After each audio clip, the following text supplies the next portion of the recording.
Assalomu alaykum bizlarni kuzatib boruvchilar. Mana bitta patsientimiz Surxondaryodan kelibdilar.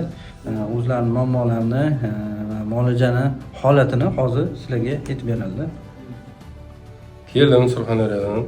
Instagramdan ko'rardim, kuzatardim. Shu belda og'riq bor edi, oyoqqa tortishib berardi. Hozir birinchi mo'ljani oldim. 100% desam bo'ladi, yaxshi, zo'r natijasi.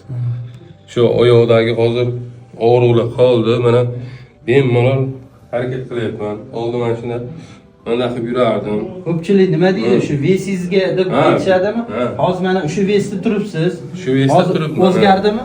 O'zgardi. Demak, vesdan emas ekan. Yo'q, ko'pchilik kelishadi, "Voy, men vesimdan mana shunaqa ekanman, oyog'im ko'tarmayapti, belim ko'tarmayapti" deyishadi.